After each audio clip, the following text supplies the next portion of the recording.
Olá, meus queridos irmãos e irmãs em Cristo.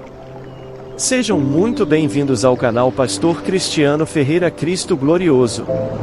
Hoje, em nossa reflexão, vamos falar sobre um tema essencial para nossa caminhada cristã e a santificação como um processo contínuo de transformação, e como sermos vencedores e herdeiros do reino dos céus.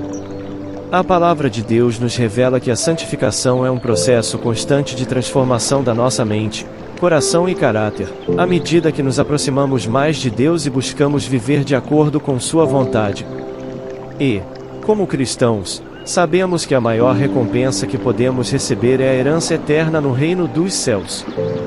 Então, que possamos abrir nossos corações para a palavra de Deus e deixar que ela nos guie em direção à santificação e à herança eterna em Cristo Jesus. A salvação é uma dádiva de Deus que recebemos pela fé em Jesus Cristo. No entanto, a Bíblia nos ensina que a salvação não é um evento isolado, mas um processo contínuo de transformação. Hoje, gostaria de falar sobre a importância da santificação na vida do cristão, com base em alguns textos do Novo Testamento. O apóstolo Paulo, em 1 Coríntios 6, versículos 9 e 10, nos ensina que os injustos não herdarão o reino de Deus. Ele lista uma série de comportamentos que são incompatíveis com a vida cristã, como a prostituição, a impureza, a idolatria, entre outros. É importante notar que Paulo não faz uma lista extensa, mas menciona alguns exemplos de comportamentos que estão em desacordo com a vontade de Deus. Além disso, ele enfatiza que esses comportamentos faziam parte da vida passada dos coríntios, mas que, pela graça de Deus, eles foram lavados, santificados e justificados em nome do Senhor Jesus Cristo. 1 Coríntios 6, verso 11.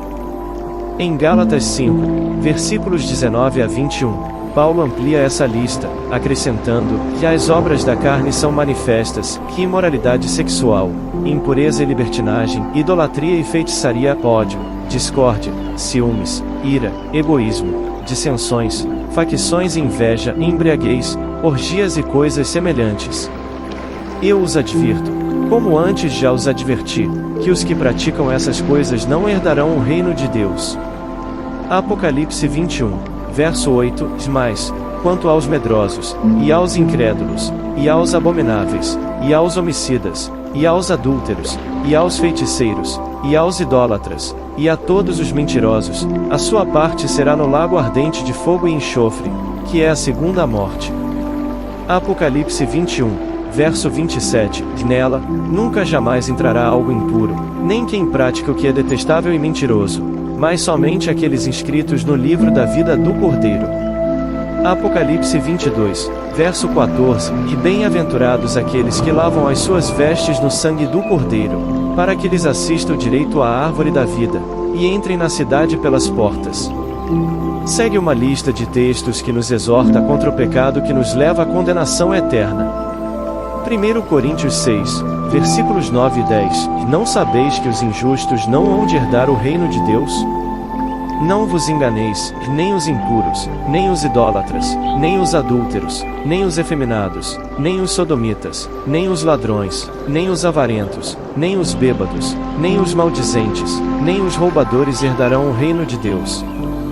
Gálatas 5, versículos 19 a 21, e ora, as obras da carne são manifestas, as quais são, prostituição, impureza, lascívia, idolatria, feitiçarias, inimizades, porfias, ciúmes, iras, discórdias, dissensões, facções, invejas, bebedices, glutonarias e coisas semelhantes a estas, a respeito das quais eu vos declaro, como já antes vos preveni, que os que tais coisas praticam não herdarão o reino de Deus.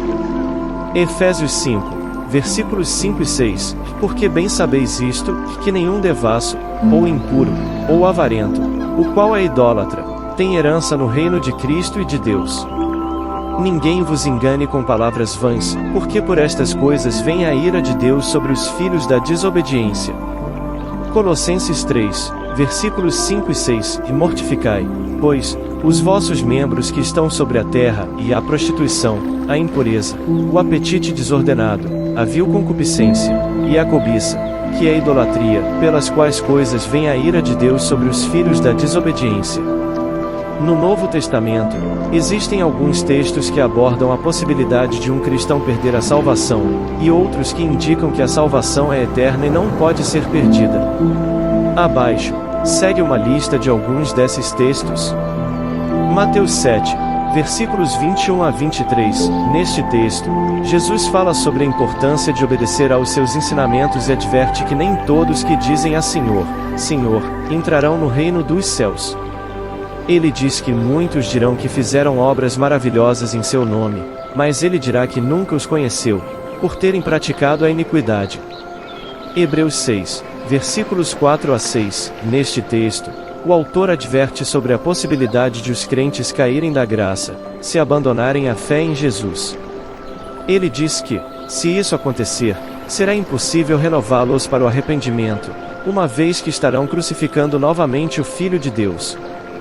Hebreus 10, versículos 26 e 27. Neste texto, o autor adverte que, se os crentes continuarem a pecar voluntariamente após terem recebido o conhecimento da verdade, não há mais sacrifício pelos pecados e apenas uma expectativa terrível de juízo e fogo ardente que consumirá os adversários. 1 Coríntios 9, verso 27. Neste texto, o apóstolo Paulo fala sobre disciplinar o seu corpo e mantê-lo sob controle para não ser desqualificado depois de ter pregado aos outros.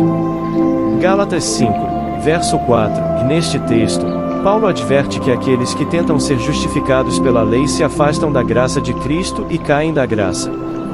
Em Apocalipse 3, verso 5, Jesus diz: o vencedor será assim vestido de vestes brancas, e de modo algum apagarei o seu nome do livro da vida, pelo contrário, confessarei o seu nome diante de meu Pai e diante dos seus anjos.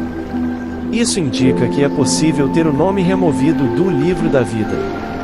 Isso pode acontecer se uma pessoa rejeitar a salvação por meio de Jesus Cristo e escolher viver em pecado e desobediência a Deus. No entanto, é importante notar que esses textos podem ser interpretados de maneiras diferentes por diferentes correntes teológicas e que a questão da possibilidade de perder a salvação é um assunto complexo e controverso dentro do cristianismo. Vejamos os comportamentos que nos afastam de Deus e trazem sobre nós a sua ira. Em Efésios 5, versículos 5 e 6 e Colossenses 3, versículos 5 e 6, Paulo reforça a ideia de que esses comportamentos trazem a ira de Deus sobre os filhos da desobediência e que aqueles que praticam tais coisas não têm herança no reino de Cristo e de Deus. Ele também enfatiza a importância da renúncia aos vícios e da busca pela santidade, exortando os crentes a se revestirem do novo homem, que é criado à imagem de Deus em justiça e santidade. Efésios 4, verso 24. Em Apocalipse 21, verso 8, João nos ensina que aqueles que são medrosos, incrédulos, abomináveis, homicidas, adúlteros, feiticeiros, idólatras e mentirosos terão sua parte no lago ardente de fogo e enxofre, que é a segunda morte. É importante notar que João não está dando uma lista exaustiva de pecados, mas mencionando alguns exemplos de comportamentos que são incompatíveis com a vida eterna com Deus. No entanto, assim como nos outros textos, a ênfase está na necessidade de abandonar esses comportamentos e buscar a santificação em Cristo. Salvação e reino dos céus. Qual a diferença? Vamos começar com um texto para examinar e refletir sobre aqueles que serão salvos durante a grande tribulação, e Apocalipse 7, versículos 14 e 15, e eu disse-lhe, meu Senhor, tu sabes. E ele disse-me, estes são os que vieram da grande tribulação, e lavaram as suas vestes e as branquearam no sangue do Cordeiro. Por isso estão diante do trono de Deus, e o servem de dia e de noite no seu templo, e aquele que está sentado sobre o trono os cobrirá com a sua sombra. A salvação e o reino dos céus são conceitos teológicos diferentes, embora muitas vezes estejam relacionados. A salvação se refere ao ato de ser salvo ou redimido da condenação do pecado e da morte eterna, enquanto o reino dos céus se refere ao domínio ou governo de Deus sobre todas as coisas. Em relação aos textos bíblicos que podem diferenciar esses conceitos, podemos citar Mateus 6, verso 33, de buscai, pois, em primeiro lugar, o seu reino e a sua justiça, e todas estas coisas vos serão acrescentadas. Aqui, o reino dos céus é mencionado como algo que deve ser buscado em primeiro lugar. Lucas 17, versículos 20 e 21, o reino de Deus não vem com aparência exterior. Nem dirão, ei-lo aqui, ou, e ei-lo ali. Pois o reino de Deus está dentro de vós. Neste texto, Jesus está ensinando que o reino dos céus não é algo que pode ser visto externamente, mas sim uma realidade espiritual que habita dentro de cada um de nós. Atos 4, verso 12, e em nenhum outro há salvação, porque debaixo do céu nenhum outro nome há, dado entre os homens, em que devamos ser salvos. Este versículo destaca a exclusividade da salvação através de Jesus Cristo. Romanos 10, versículos 9 e 10, se, com a tua boca, confessares Jesus como Senhor e, em teu coração, creres que Deus o ressuscitou dentre os mortos, serás salvo. Porque com o coração se crê para a justiça e com a boca se confessa a respeito da salvação. Este texto enfatiza a importância da fé e da confissão em Jesus Cristo como meio para a salvação. Em Mateus 6, versículos 19 a 21, Jesus diz: Não acumuleis para vós tesouros na terra, onde a traça e a ferrugem corroem e onde ladrões escavam e roubam, mas acumulai para vós tesouros no céu, onde nem traça nem ferrugem corroem, e onde ladrões não escavam nem roubam. Pois onde está o teu tesouro, aí também estará o teu coração. Essa passagem nos ensina que, em vez de nos preocuparmos em acumular bens materiais na terra, devemos nos concentrar em investir em coisas que são eternas, como o reino de Deus. E isso se faz por meio de um estilo de vida que honra a Deus e de boas obras que são agradáveis a Ele. Isso inclui ajudar os necessitados, amar nossos irmãos e irmãs em Cristo, pregar o Evangelho e viver uma vida de santidade. Esses textos bíblicos podem ajudar a diferenciar a salvação e o reino dos céus, destacando a natureza espiritual do reino dos céus e a exclusividade da salvação em Jesus Cristo. Em Gálatas 5, versículos 19 a 21, Paulo amplia essa lista, acrescentando a feitiçaria, a inimizade, as discórdias, as invejas, as bebedeiras e a glutonaria. Ele enfatiza que aqueles que praticam tais coisas não herdarão o reino de Deus. No entanto, ele também nos ensina que o fruto do Espírito é amor, alegria, paz, paciência, amabilidade, bondade, fidelidade, mansidão e autocontrole. Gálatas 5, versículos 22 e 23.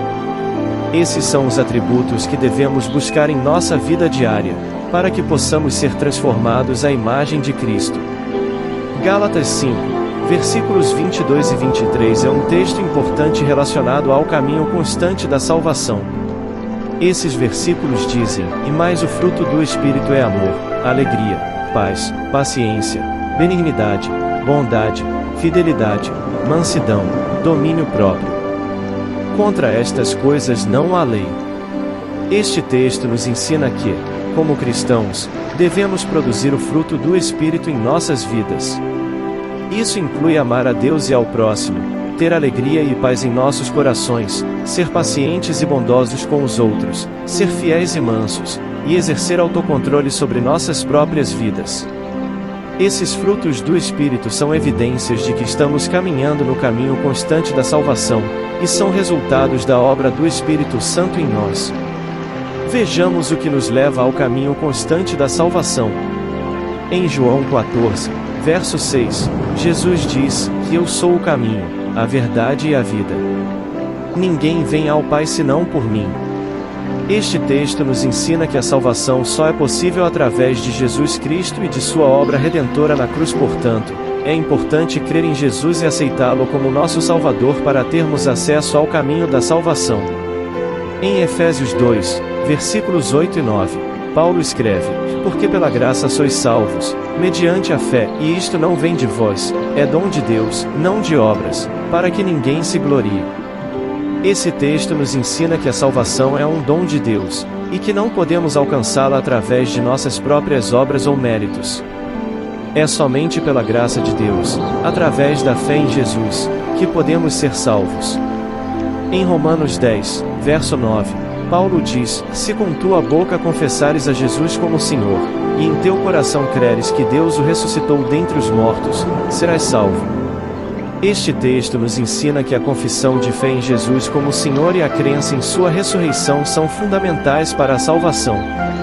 Em Filipenses 2, versículos 22 e 23, Paulo escreve: E assim, meus amados, como sempre obedecestes, não só na minha presença, mas muito mais agora na minha ausência, desenvolvei a vossa salvação com temor e tremor, porque Deus é quem efetua em vós tanto querer como realizar, segundo a sua boa vontade. Esse texto nos ensina que a salvação não é algo que podemos conquistar por nossos próprios esforços, mas que devemos cooperar com Deus no processo de santificação e crescimento espiritual. Em 2 Timóteo 2, verso 15, Paulo exorta Timóteo a procurar apresentar-se a Deus aprovado, como obreiro que não tem de que se envergonhar, que maneja bem a palavra da verdade. Esse texto nos ensina que é importante estudar a palavra de Deus e colocá-la em prática, para que possamos crescer em nossa fé e caminhar no caminho constante da salvação. Em Hebreus 12, versículos 1 e 2, o autor escreve: Corramos com perseverança a carreira que nos é proposta, olhando firmemente para o autor e consumador da fé, Jesus. Este texto nos ensina que a salvação é um processo contínuo, e que devemos perseverar em nossa fé, mantendo nossos olhos fixos em Jesus, para que possamos alcançar a coroa da vida. O caminho constante da salvação envolve crer em Jesus, aceitá-lo como nosso Salvador, confessá-lo como Senhor, cooperar com Deus em nosso crescimento espiritual, estudar e praticar a palavra de Deus, e perseverar em nossa fé com a ajuda do Espírito Santo. A santificação é um processo contínuo de transformação em que o cristão busca se tornar cada vez mais semelhante a Cristo, abandonando os comportamentos que desagradam a Deus e buscando viver de acordo com a sua vontade. É importante lembrar que a salvação é um presente gratuito de Deus, mas que a santificação é um processo que demanda esforço e disciplina. Que possamos buscar a santificação em todas as áreas de nossas vidas, confiando na graça de Deus para nos ajudar a vencer as tentações e nos tornarmos cada vez mais parecidos com o nosso Salvador. Amém. Que Deus nos abençoe e nos fortaleça em nossa caminhada. Obrigado e até a próxima. Ministério Cristo Glorioso. Pastor Cristiano Ferreira.